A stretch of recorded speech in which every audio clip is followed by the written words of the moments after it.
आवाज़ विशेष में आप सभी का स्वागत।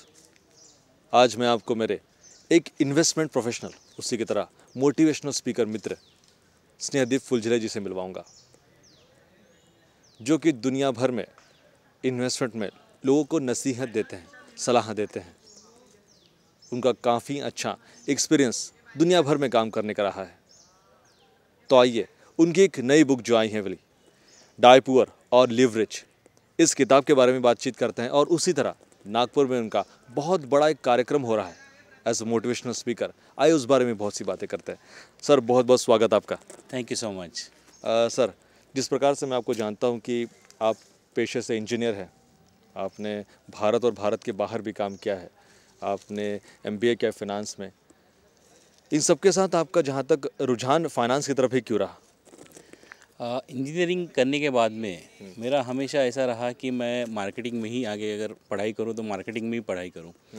लेकिन जब मैंने इंजीनियरिंग करने के बाद में देखा कि हिंदुस्तान पेट्रोलियम में मैं कुछ साल मैंने काम किया, 1-1.5 साल, तो उसके बाद में मैंने देखा कि इंजीनियर तो हर कोई बंदा है जी। अगर मुझे ज़िंदगी में आगे बढ़ना है, मुझे अगर फास्ट ग्रोथ चाहिए, ज़्यादा पैसा चाहिए सैलरी के थ्रू, तो मुझे ऐसा कुछ करना चाहिए जो कम लोगों के पास हो, जो क्वालिफिकेशन। और मैंने फिर MBA की एडमिशन के लिए अप्लाई किया और एडमिशन मेरी हो गई, एडमिशन टेस्ट क्लियर हो गई और मेरे को जमनालाल बजाज में एडमिशन मिल गई। और तभी फर्स्ट ईयर के बाद में जो समर वेकेशन में हमको प्रोजेक्ट दिया जाता है कि कंपनी के साथ लाइव प्रोजेक्ट मिलता है, तो उसमें मैंने देखा कि जो मुझे प्रोजेक्ट मिला, feasibility study of feed mill for aquaculture with RPG enterprises group, तब मैंने देखा कि मुझे मार्केटिंग तो फिर भी आ जाएगा, लेकिन ये जो फाइनेंस के इनपुट्स है, बहुत सारी चीज़ें, वो मुझे कुछ भी नहीं आती है। तो इसके कारण मैं फाइनेंस में गया।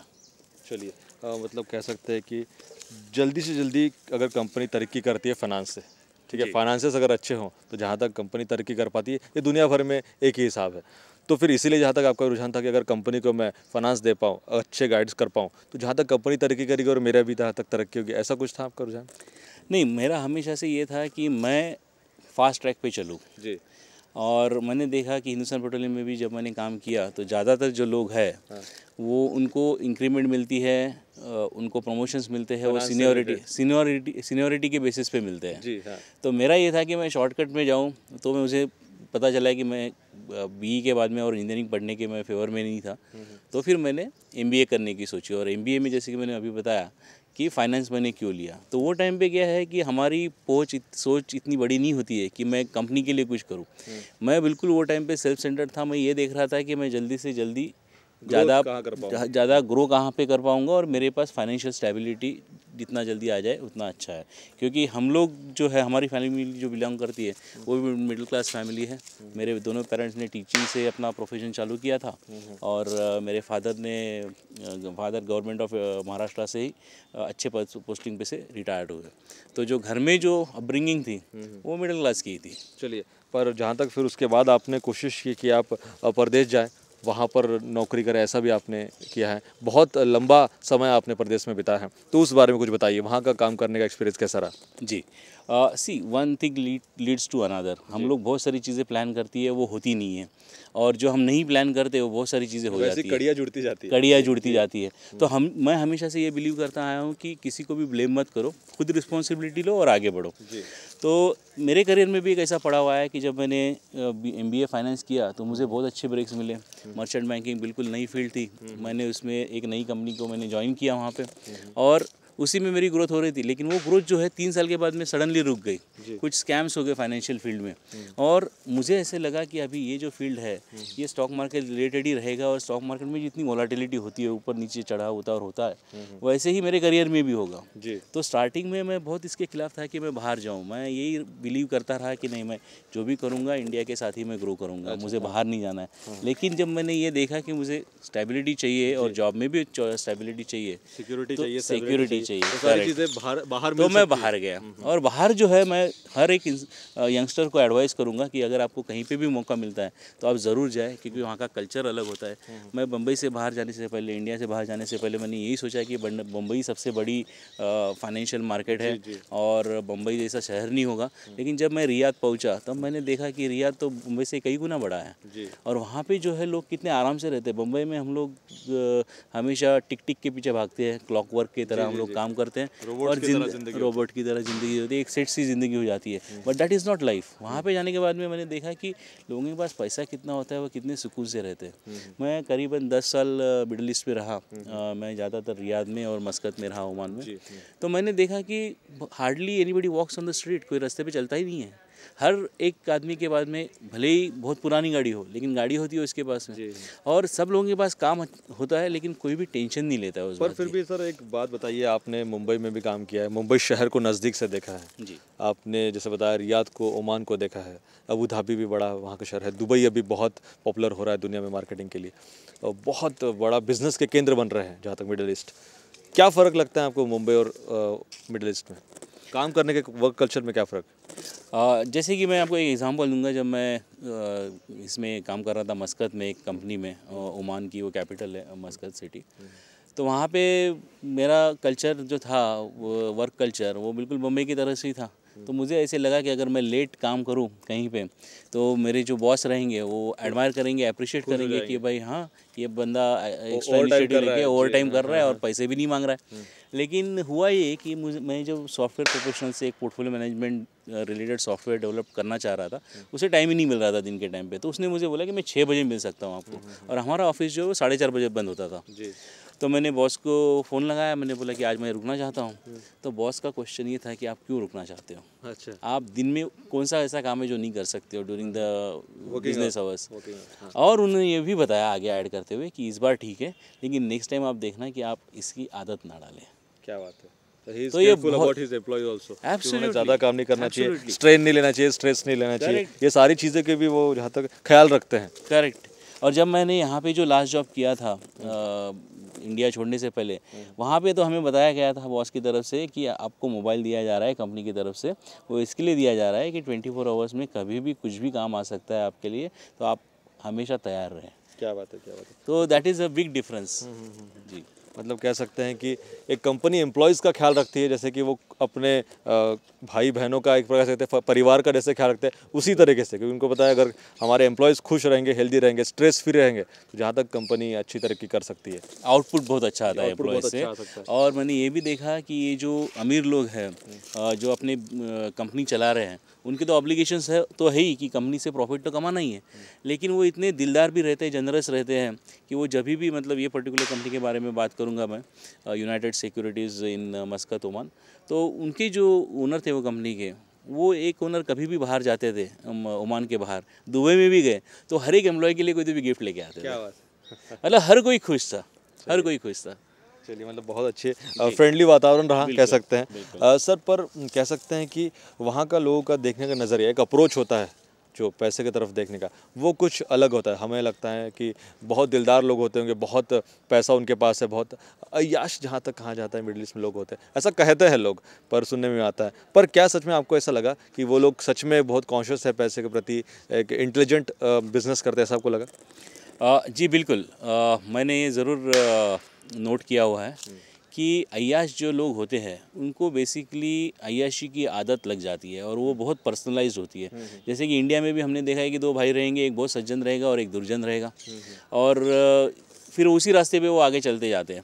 वैसे आपको मिडिल ईस्ट में भी बहुत सारे लोग मिलेंगे जिनके पास बहुत सारा पैसा है, इसके कारण उन्होंने गलत रास्ते पे चले गए, ऐसे लोग भी मिलेंगे। लेकिन ज़्यादातर मैंने वहाँ पे देखा हुआ है, लोग, बहुत सारे लोग ऐसे भी है, स्पेशली जो ओल्ड लोग हैं, 50-60 ईयर्स प्लस है। सऊदी अरेबिया में जो ऑयल डिस्कवरी हुई, या मिडल ईस्ट में जो ऑयल डिस्कवरी हुई, वो अर्ली 30s में हुई, 1930s में।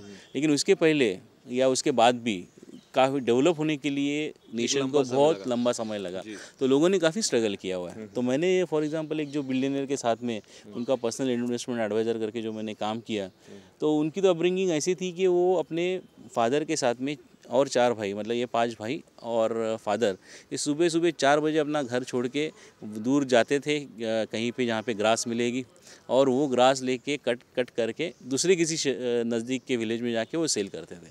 क्या बात है। मतलब एक काफ़ी कह सकते हैं गरीबी से वो बिल्कुल तबके से आकर आज एक बिलियनर बने हैं, करेक्ट, ऐसा कह सकते हैं। करेक्ट। और चलिए उनको मैंने देखा है कि पैसे की बहुत वैल्यू है। चलिए, मतलब पैसे की बहुत वैल्यू।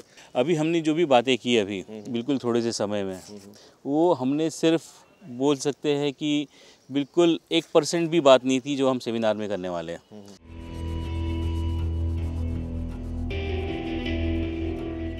सर, पैसे की वैल्यू से याद आया, आपने एक किताब बहुत अच्छी लिखी है कि डाई पुअर और लिव रिच, डाई पुअर और लिव रिच। इस किताब को your life your choice, secrets to master your money, और लिखा है कि don't die without living, live without dying, the money tree grows taller with the passage of time, we should work smart, money should work hard.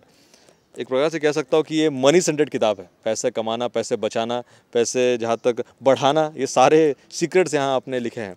इस किताब के बारे में जानते हैं, ये किताब आपने लिखनी चाहिए, ऐसा आपको क्यों लगा?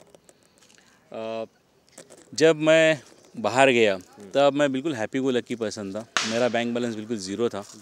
और जैसे सैलरी आती गई और टैक्स तो कुछ लगता नहीं है एनआरआईज़ के लिए, तो वो जो बेनिफिट्स मिलते गए और पैसे हमारे पास रुकने लगे, तब ये लगा कि पैसा कैसे बनता है, बढ़ता है। इनिशियली फोकस मेरा भी सिर्फ सेविंग्स के ऊपर रहा, लेकिन मैंने देखा कि अगर सेविंग्स 1 साल के बाद भी अगर मेरी 1 साल में सेविंग्स हुई 1 लाख रुपया, और मैं उसमें अगर अगर कहीं पे इन्वेस्ट नहीं करता हूँ, तो वो 1 साल के बाद भी 1 लाख ही रहता है। तो वो जो मैंने देखा, और कि जो बिलियनर्स के साथ में मैंने काम किया, हालांकि मैं इन्वेस्टमेंट बैंकिंग का आदमी हूँ, लेकिन ये रियलाइज़ करने के लिए, खुद का पोर्टफोलियो मैनेज करने के लिए भी कुछ मुझे वक्त लगा। लेकिन जब वक्त के साथ में मैं ये सब चीज़ें सीखता गया, तब मैंने देखा कि बहुत सारे सिंपल प्रिंसिपल्स होते हैं, वो अगर हमें पहले से मालूम रहे तो आदमी ज़िंदगी बहुत आसानी से, सुकून से जी सकता है। उसे पैसे के पीछे भाग भाग के ज़िंदगी भर थकने की ज़रूरत नहीं है। तो ये यंगस्टर्स, एस्पिरेशनल इंडियंस के लिए मैंने ये बुक लिखी हुई है, जिसमें घर में अगर उन्हें कोई भी फाइनेंशियल मेंटरिंग नहीं मिलती है, तो ये अगर बुक पढ़ेंगे तो उन्हें बहुत सारी चीज़ें पहले से पता चल जाएगी। और मेरा ये मानना है कि अगर ये किसी ने भी उसके 25 ईयर्स के पहले अगर ये बुक पढ़ी, और जैसे ही वो पहले जॉब में से अर्निंग करना चालू कर देता है और इम्प्लीमेंटेशन करता है मैंने जो उसमें लिखा है, तो ज़रूर वो अपने ज़िंदगी के वर्किंग लाइफ के कम से कम 5 से 10 साल बचा सकता है। जैसे कि मैंने at the age of 43 years मैंने डिसाइड किया कि मैं अभी पैसे के लिए काम नहीं करूँगा। तो लास्ट 5 साल से मैं जो मुझे चाहिए वो मैं करता हूँ। मैं घूमता हूँ, दोस्तों के साथ एंजॉय करता हूँ, पेरेंट्स को कभी भी घुमाने के लिए लेके जाता हूँ आउट ऑफ मुंबई, फैमिली के साथ घूमता हूँ। अभी मेरा बेटा 12th स्टैंडर्ड में है, तो उसके लिए जो खर्चा पानी करना है उसके लिए भी फ्री हो चुके हैं, मैं उम्र के 43 साल पर ही। तो जहाँ तक इस बुक को अगर कोई फॉलो करता है, तो जहाँ तक वो भी फाइनेंशियली फ्री हो सकता है, और एक सही मायने में कह सकते हैं कि पैसों को मैनेज कर सकता है, ऐसा ही कुछ है। बिल्कुल, वो पैसे को मैनेज कर सकता है। उसे जो भी बेसिक नॉलेज चाहिए वो बिल्कुल कठिन शब्द यूज़ किए बिना मैंने ये बुक में दिए हुए है। अभी इसकी इंग्लिश आवृत्ति है मार्केट में, 1-2-1.5 महीने में ये मार्केट में हिंदी आवृत्ति भी आ जाएगी। चलिए, हिंदी भाषा में भी इसका भाषांतरण हो जाएगा, जल्द ही ये किताब आ जाएगी। सर, जहाँ तक भारत में हम लोग एक समाज में एक देखते हैं पैसे लेकर नज़रिया, पैसे को लेकर कि लोग कमाते हैं, खर्च करते हैं और बचाते हैं, ये 3 ही चीज़ें देखने मिलती है। और जहाँ तक इस पर आपने भी लिखा है, पर आपने कुछ और 3 चीज़ें लिखी हैं कि जो करोड़पति लोग होते हैं, अरबपति होते हैं, वो आगे के 3 स्टेप पर भी काम करते हैं। तो क्या उस बारे में कुछ बताएंगे हमें? मेरा ये ऐसा मानना है कि हर एक आदमी की अपने परिवार के प्रति ये पर्सनल रिस्पॉन्सिबिलिटी है, नैतिक जिम्मेदारी है उसने, कि उन्होंने अमीर बनना है और अपने फैमिली को भी साथ में लेके चलना है, और उन्हें भी एक रिच लाइफ, कंप्लीट लाइफ जीने का मौका देना है। और लेकिन हम देखते हैं कि ज़्यादातर लोग जो है, हमारे भारतीय लोग, भाई बहन, वो ज़्यादातर बस सिर्फ इनकम, एक्सपेंस और सेविंग्स, ये 3 ही चीज़ों में खेलते रहते हैं। लेकिन मैंने मेरे साइकिल इसी के घूमता रहता है जी। बिल्कुल।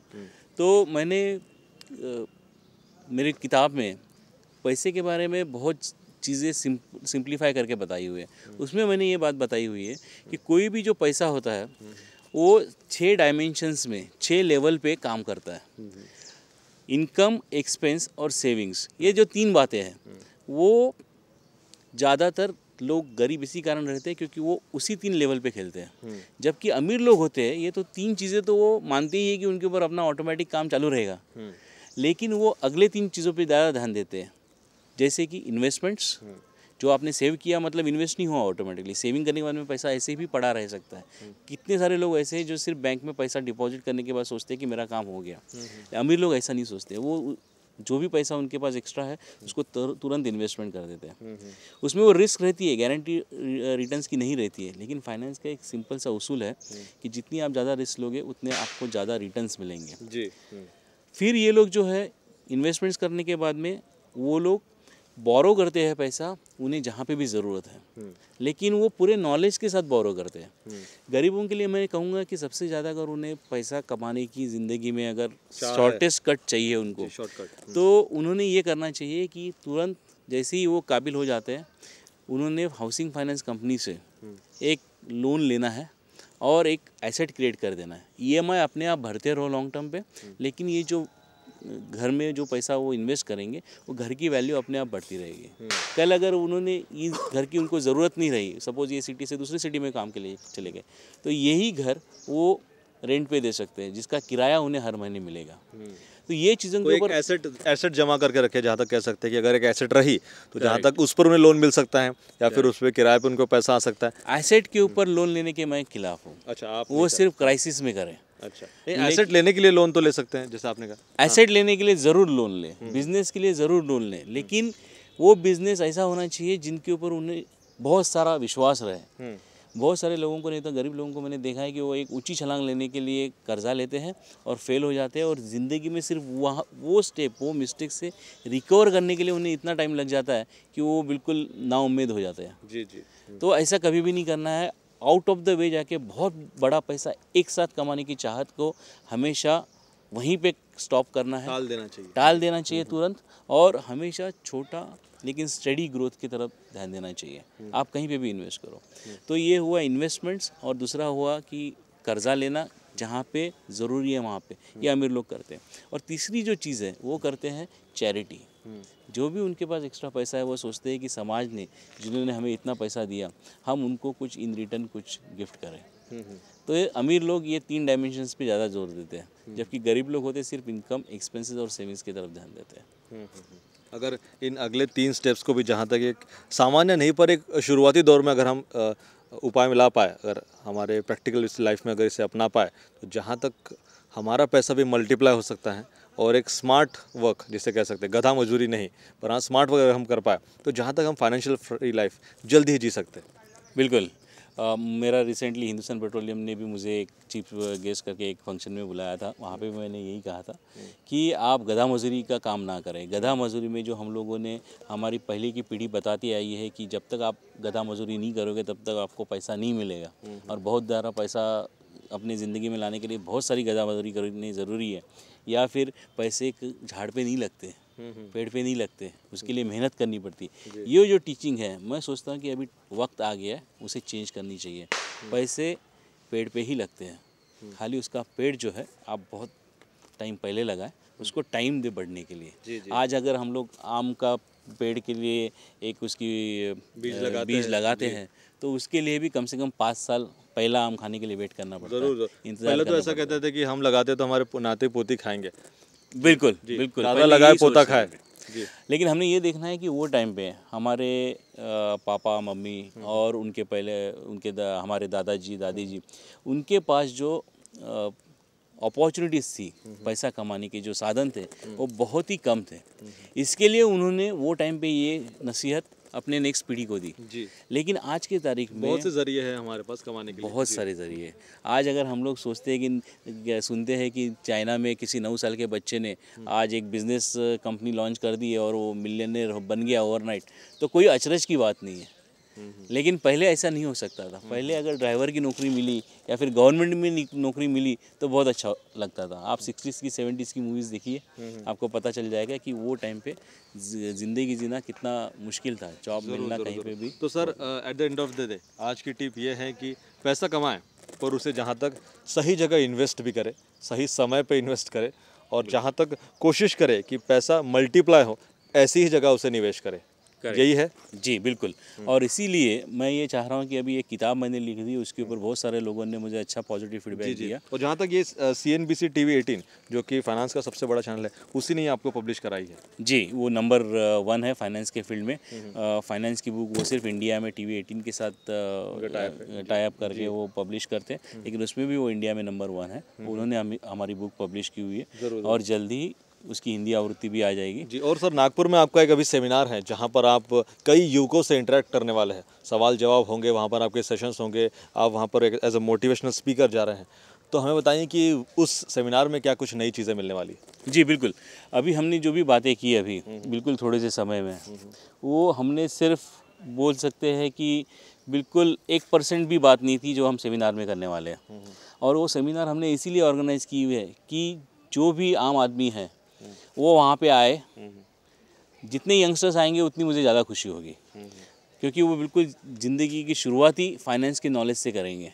लेकिन जो 50s में भी है, जो अभी 1-2 साल में रिटायर्ड होने वाले, वो भी अगर लोग आते हैं तो उन्हें ये ज़रूर जानकारी मिलेगी कि उन्होंने ज़िंदगी में क्या गलतियाँ की, तो वो अपने नेक्स्ट पीढ़ी को इस तरह से फिर आगे चल के गाइड कर सकते हैं। तो मेरा ये कहना है कि जो भी पैसे की दुनिया से जुड़ा हुआ है, हर किसी ने वहाँ पे आके हमारे सेमिनार में, जो कि साइंटिफिक हॉल में हम कर रहे हैं आने वाली 24 तारीख को, शनिचर को, बिटवीन 6 to 9, वहाँ पे आके उन्होंने ज़रूर वो प्रोग्राम अटेंड करना चाहिए। ज़रूर सर, बहुत बहुत शुक्रिया हमसे बातचीत करने के लिए, और आपने बहुत सारी बातें हमें बताई है। और जहाँ तक मुझे लगता है कि कई सीक्रेट्स हैं जो इस किताब में कैद हैं, और लोग जहाँ तक ये किताब खरीदेंगे और पढ़ेंगे भी, और जहाँ तक ये किताब पढ़कर वो अपने जीवन में बहुत से चेंजेस भी लाएंगे। बहुत बहुत शुक्रिया सर हमसे बातचीत करने के लिए।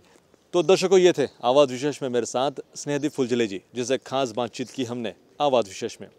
अगर आप भी अपने ज़िंदगी में तरक्की करना चाहते हैं, फाइनेंशियली फ्री होना चाहते हैं, तो आप भी इस सेमिनार में ज़रूर आइए और अपनी सभी शंकाओं को दूर करें। ऐसे एक विशिष्ट व्यक्ति से मैं आपको रूबरू करवाऊंगा मेरे अगले एपिसोड में। तब तक देखते रहिए आवाज़ विशेष, सिर्फ और सिर्फ आवाज़ इंडिया TV पर।